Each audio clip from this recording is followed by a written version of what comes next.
अस्सलाम वालेकुम दोस्तों। आईसीसी टी20 वर्ल्ड कप में इंडियन क्रिकेट टीम ने बड़ा शानदार कमबैक किया है और उनकी तारीफ करनी पड़ेगी। जिस तरीके से आज इंडिया ने जिम्बाब्वे के सामने बैटिंग की और एक बड़ा टोटल उन्होंने स्कोर किया। गो के जिम्बाब्वे की टीम भी 180 प्लस रन करने में कामयाब हुई, बट इंडिया को ये क्रेडिट जाता है कि उन्होंने टी20 वर्ल्ड कप के अंदर कमबैक किया है। और वेस्ट इंडीज और इंडिया का अब जो आखिरी मैच होना है वो क्वार्टर फाइनल की शक्ल इख्तियार कर गया है। जो भी टीम जीतेगी वो सेमीफाइनल क्वालिफाई करेगी। अगर संडे को कोलकाता के अंदर बारिश होती है तो तब वेस्ट इंडीज अगले राउंड में चला जाएगा, क्योंकि इंडिया अभी भी पॉइंट्स टेबल के ऊपर नंबर तीसरे के ऊपर है अपने रन रेट की वजह से। बट वेस्ट इंडीज की टीम जो है इस वर्ल्ड कप के अंदर उन्होंने इंडिया के सामने बहुत अच्छा मैच खेला, लेकिन साउथ अफ्रीका के सामने जो उन्होंने एक बुरा मैच खेला जिसके बायस अब वो भी फंस गए हैं इस टी20 वर्ल्ड कप के अगले सेमीफाइनल तक पहुंचने के लिए। और एक बड़ा जो क्वार्टर फाइनल है वो लोगों को देखने को मिलेगा। दूसरी तरफ पाकिस्तान की किस्मत का भी कल फैसला होने जा रहा है। जो लोग आज वीडियो देख रहे हैं उनके लिए आज, क्योंकि बड़ा मुकाबला है न्यूजीलैंड और इंग्लैंड का। पाकिस्तान के लिए यहाँ इंग्लैंड की जीत पाकिस्तान को चाहिए कि अगर न्यूजीलैंड हारता है और इंग्लैंड जीतता है और वो भी 20-25 रन या 30 रन के मार्जिन से, तो फिर पाकिस्तान श्रीलंका को हरा के सेमीफाइनल तक पहुंच सकता है। मैं अभी भी पाकिस्तान टीम के सेमीफाइनल पहुंचने के इम्कानात को इतना कुछ ज़्यादा नहीं देख रहा हूं, क्योंकि जब आप बुरी क्रिकेट खेलते हैं, जब आप मैचेस नहीं जीतते हैं, जब आप मेहनत नहीं करते हैं और जब आप उसी पुराने तर्ज की टी20 क्रिकेट खेलते हैं, तो तब आपके साथ यही होता है। सरदार औरंगजेब साहब मेरे साथ मौजूद हैं। सर, इंडिया का शानदार कमबैक।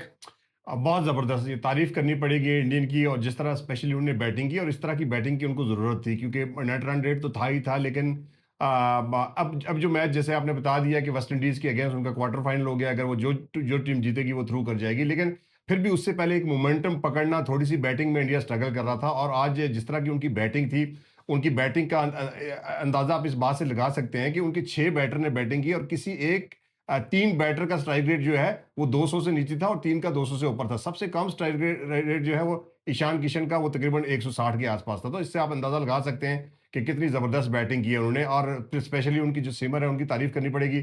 मैच से पहले शायद हमारा ये ख्याल था कि ये स्पिन ट्रैक है और इस पे जो ज़िम्बाब्वे 4 खिला रहा है पेसर, लेकिन जो जो इंडियन पेसर थे उन्होंने बड़ी ज़बरदस्त बॉलिंग की। इंडियन के स्पिनर जो है उन्होंने थोड़ा-सा स्ट्रगल ज़रूर किया। तो बैलेंस टीम थी ज़िम्बाब्वे की भी, लेकिन इतना बड़ा टोटल जब आपके सामने बोर्ड पे 250 आ जाता है, तो फिर मेरे ख्याल में कोई भी टीम हो उसको ज़रा चेज़ करना मुश्किल होता है। फिर स्पेशली इंडिया की कंडीशन पर जहाँ पे इंडिया हमेशा से बड़ा स्ट्रॉन्ग हरीफ होता है, तो उनको हराना मुश्किल था। बहरहाल ज़िम्बाब्वे ने फाइट अच्छी की, लेकिन तारीफ़ करनी पड़ेगी इंडियन की, जिस तरह उन्होंने स्पेशली बैटिंग की। वेस्ट इंडीज का साउथ अफ्रीका के सामने बुरा खेल पेश करना और बुरी क्रिकेट खेलना, वही मुझे लगता है इंडिया को लाइफ लाइन दे गया है। अदरवाइज अगर वेस्ट इंडीज ने जिस तरीके से इस टूर्नामेंट का आगाज किया था अगेंस्ट जिम्बाब्वे, उन्होंने भी 250 प्लस 250 के करीब रन किए थे, लेकिन साउथ अफ्रीका के सामने वेस्ट इंडीज को जो स्ट्रगल करनी पड़ी है उससे अब इंडिया भी एक तरह से गेम में आ गया वापस। अच्छा, मुझे एक बात बताएं, जो वेस्ट इंडीज का और इंडिया का अगला मैच होना है जो कि क्वार्टर फाइनल बन चुका है, वहां पर इंडियन बॉलिंग भी मुझे लगता है कोई खास नहीं कर रही है। इंडियन बैटर्स का ही मुकाबला होगा और वेस्ट इंडीज की बॉलिंग कुछ खास नहीं कर रही है। तो वहां पे भी 200 प्लस रन जो भी टीम ये मैच जीतना चाहेगी, पहली इनिंग्स में जो भी टॉस जीत के बॉलिंग करता है या बैटिंग करता है, फर्स्ट बैटिंग 200 करेगी तो दूसरी टीम स्ट्रगल में जाएगी। देखिए, इंडिया हमेशा से जो है ना वो बैटिंग पैराडाइज विकेट होता है, ये तो सबको पता है। और डेफिनेटली जिसके पास पावर हिटर ज़्यादा है। और वेस्ट इंडीज़ जो है उन्होंने भी आज आज देखे कि 80 रन के ऊपर उनके 7 आउट हो गए थे, लेकिन फिर उनकी एक पार्टनरशिप बिल्ड हुई और जैसे तैसे करके वो 180 के करीब तो पहुंच गए। लेकिन इस विकेट के ऊपर मैं समझता हूँ कि 220 रन भी जो है वो कम थे, क्योंकि बड़ा फ्लैट ट्रैक था। और जिस तरह साउथ अफ्रीका ने बैटिंग की 16 ओवर में चेज कर दिया, तो इंडियन की पिचेस की अगर हम बात करें, इसीलिए तो आईपीएल में आप देखें 250-250 रन बनते हैं। तो वहां पे रन तो बनते हैं, 200 220 30 रन बनना कोई मुश्किल नहीं है। तो मेरा ख्याल यही है कि पावर हिटर जिसके पास ज्यादा अच्छे होंगे, क्योंकि बॉलिंग ज्यादा मैटर इसलिए नहीं करती कि बिल्कुल फ्लैट पिचेस हैं। आज भी आपने देखा होगा इंडियन पेसर ने फिर भी कुछ कुछ ना कुछ बेहतर बॉलिंग की, लेकिन विकेट्स उनको भी नहीं मिल सकी। स्पिनर ने थोड़ी विकेटें ली हैं।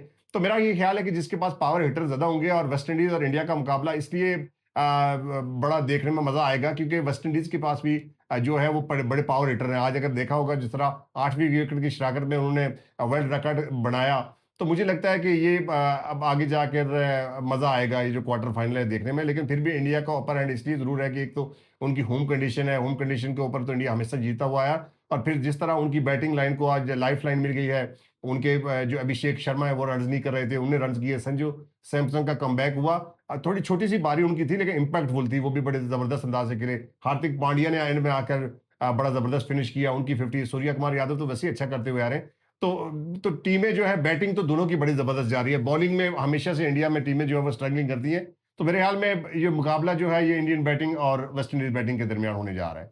आपको लगता है कि वेस्ट इंडीज की जो बैटिंग लाइनअप है वो उसी तर्ज की क्रिकेट खेलेगी? हालांकि उन्होंने पिछले मैच में कोई अच्छी बैटिंग नहीं की है, फिर भी उन्होंने कुछ स्कोर बेहतर किया, लेकिन जो उन्होंने इस टूर्नामेंट के अंदर इंपैक्ट डाला था उससे तो वो पीछे हटे हुए हैं और इंडिया ने अब वो मोमेंटम पकड़ लिया है। देखिए आज वेस्ट इंडीज का आज देखें ना, जैसे मैंने पहले मेंशन कर दिया कि पहले पावर प्ले के अंदर जिस तरह उनकी विकेट्स गिर गई थी, लेकिन उसके बावजूद एक अच्छा टोटल वो करने में कामयाब हो गए थे 180।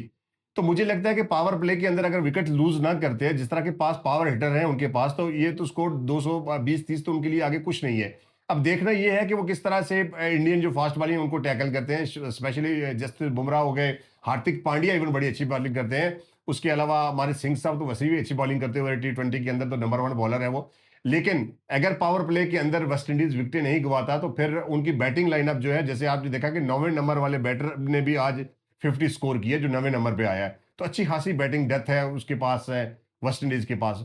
तो अब देखते हैं, लेट्स सी क्या होता है, लेकिन मुकाबला मुझे लगता है कि अच्छा देखने को मिलेगा। और अगर पाकिस्तान क्वालिफाई करता है आईसीसी T20 वर्ल्ड कप में है?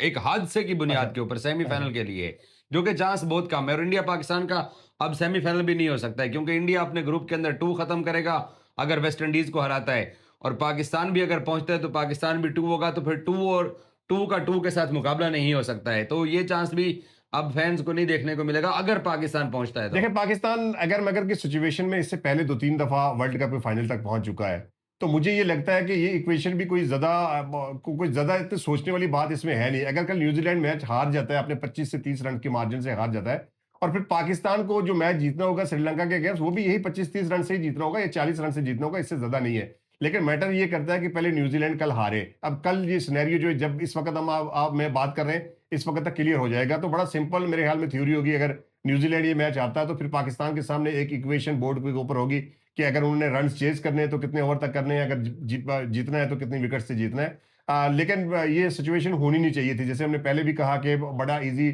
आपने इंग्लैंड को पकड़ लिया था, उसके बावजूद आपको मैच हारना। चलो पहला मैच तो आप न्यूजीलैंड का नहीं हो सका, बारिश की वजह से नहीं हो सका, लेकिन ओवरऑल अगर देखा जाए तो पाकिस्तान की 2 ही मजबूत टीमों के साथ मुकाबला हुआ इस वर्ल्ड कप के अंदर और दोनों टीमों से हारे। इससे पहले हम 3 एशिया कप के अंदर इंडिया से हार गए थे। तो कुल मिलाकर अगर देखें तो पाकिस्तान जो है वो छोटी टीमों के अगेंस्ट तो अच्छा मुकाबला करता हुआ आ रहा है। लेकिन इस वर्ल्ड कप के अंदर भी पाकिस्तान क्रिकेट टीम ने शायकीन को मायूसी किया। आप और मैं जैसे जिस तरह कह रहे थे कि बहुत अरसे के बाद हमें 4 आईसीसी इवेंट के बाद ये एक मौका मिला है कि हम सेमीफाइनल तक जाएं, वो मेरे ख्याल में अब मुश्किल दिखाई दे रहा है, क्योंकि न्यूजीलैंड की टीम जिस तरह की क्रिकेट खेल रही है, अब मुझे नहीं लगता कि वो कल को मुकाबला हारने वाली है। अगर हारेगी तो इतने बड़े मार्जिन से हार जाए कि 50 रन से हार जाए, मुझे लगता नहीं है। पाकिस्तान के लिए मुश्किल जरूर है लेकिन नामुमकिन कुछ नहीं। पाकिस्तान के लिए आप कह रहे हैं कि जी मुश्किल जरूर है, बट लेसन तो है इस T20 वर्ल्ड कप में पाकिस्तान के लिए। और आखिरी एक चीज मुझे ये बताएं, अब हम सब जानते हैं कि हालात पाकिस्तानी टीम के क्या हैं, सीनियर्स का फ्यूचर में T20 फॉर्मेट के अंदर आपको लगता है कि अब कड़वे घूंट पीने का टाइम आ चुका है? मैं तो पहले ही आपको कह चुका हूं कि 3 प्लेयर की मुझे T20 के अंदर समझ आ रही है। एक इब्रार अहमद की, उस्मान तारिकी और साहबजादा फरहान की। इसके अलावा मुझे किसी प्लेयर की इस टीम में समझ नहीं आ रही, और ये बड़ा अच्छा होगा पाकिस्तान के लिए। ठीक है, हो सकता है अब इतनी चेंजेस करने के बाद 2-3-4 सीरीज हार जाएं, कोई 1-2 इवेंट बड़े भी हार जाएं, लेकिन उसके बाद जो हमारी टीम सेटल होगी ना, वो आज जैसे तिलक वर्मा खेल रहे हैं, संजू सैमसन खेल रहे हैं, अभिषेक शर्मा खेल रहे हैं, तो मैं ये सोच रहा था यार हम कहाँ खड़े हैं। जो आकिब जावेद साहब ने आते ही स्टेप लिया था उस वक्त वो शायद हमको बहुत बुरा लग रहा था, लेकिन चूंकि उनकी एक सोच है, वो क्रिकेट खेल के आए हैं, उन्होंने मैदान में वक्त गुजारा हुआ है, तो शायद उनकी सोच बेहतर थी। मगर वो जो प्रेशर होता है ना, शायद उसको वो हैंडल नहीं कर सके और फिर दोबारा उनको स्टेप बैक करना पड़ा और फिर सीनियर को वापस लेके मतलब मुझे आप नहीं देखना चाहते इन सीनियर्स को? देखिए इस सीरीज को 2020-21 से तो हम लगातार देख रहे हैं ना, तो एक ही तरह की क्रिकेट खेल के एक ही तरह की क्रिकेट हम हार रहे हैं। एक ही हमें एक मसला है जो जिस पे हम काबू नहीं पा रहे हैं, यानी बाबर आजम का मसला ये है। बाबर आजम को कहते हैं कि 25 बॉलों पे 50 करो, उससे नहीं हो रहे, उसको 5 साल लगे। कप्तानी के लिए पहले जो जो गलतियां बाबर आजम करता था वही सलमान अली आगा। मुझे एक बात बताएं, जो एशिया कप का फाइनल इंडिया से हारे थे और कल जो इंग्लैंड से हारे, इसमें फर्क क्या था?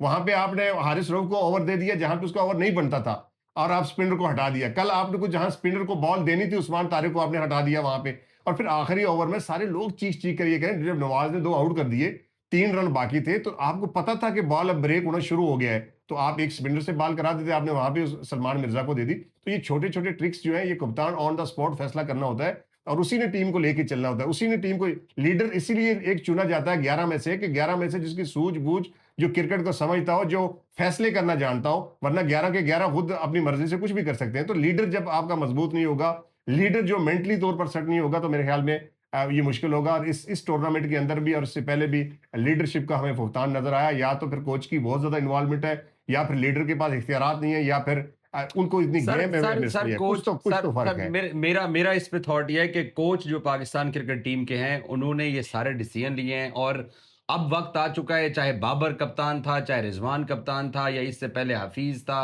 और भी लोग थे। अब हमें लीडर तैयार भी करने पड़ेंगे और हमें अपने कप्तानों को फ्री हैंड देना पड़ेगा, ताकि वो ग्राउंड के अंदर अपनी मर्जी के फैसले कर सकें।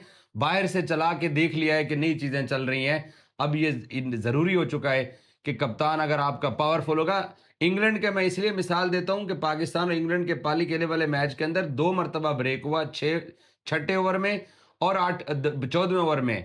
तो ब्रेंडन मैकलम डग आउट से नीचे उतर के आके हैरी ब्रूक को मिलने नहीं आए हैं। उन्होंने कहा जी तुम खड़े हुए हो, तुम्हें पता है क्या करना है। सो हम चाहते हैं कि यही चीजें आगे आएं और I hope so in तल्ख experience से उम्मीद नहीं छोड़नी चाहिए पाकिस्तान में अगर कोई 1 मिनट का भी ब्रेक आता था, तो माइक हैसन साहब बाग के ग्राउंड के अंदर होते थे। माइक जो हैसन माइक जो टी है कि सॉरी, जो पानी की ब्रेक होती थी, उसमें भी आपने देखा होगा वहां पे होते। तो ये इनकी इन्वॉल्वमेंट तो है। एक दुबई के अंदर एक मैच आपने देखा होगा, यहाँ शहनशाह अफरीदी को बाहर से कह रहे कि स्लो वन फेंके हाथ के इशारे। तो जब आप एक एक एक, एक ओवर कप्तान को बताएंगे कि किसने देना है, जब बॉलर को बताएंगे आपने कौन सी डिलीवरी करनी है, तो उनने ग्राउंड के मैदान में अंदर जाकर डिलीवर क्या करना है। तो ये सारी चीजें जब हो जाती हैं, तो फिर आके कोच को तो एक्सप्लेन भी करना चाहिए। जैसे सर एक्सप्लेन क्या, पाकिस्तान क्रिकेट बोर्ड के हेडक्वार्टर वापस जाके उनको अपनी रिपोर्ट जमा करवाएंगे और उम्मीद है कि चीजें जो है ना वो थोड़ी और क्लियर होंगी। बहरहाल सर इंडियंस ने अच्छा कमबैक किया है। आप ने देख लिया है, क्वार्टर फाइनल तक वो अपने आप को ले आए। और अब पाकिस्तान देखते हैं कि कल क्या पाकिस्तान की लक पाकिस्तान का साथ देती है, क्योंकि आज जो पहला मैच हुआ था साउथ अफ्रीका वेस्ट इंडीज का, वहां पर इंडिया की लक काम कर गई है। और अब कल हम भी इस किस्मत के मोहताज हैं कि देखते हैं किस्मत हमारे साथ क्या करती है। Thank you so much.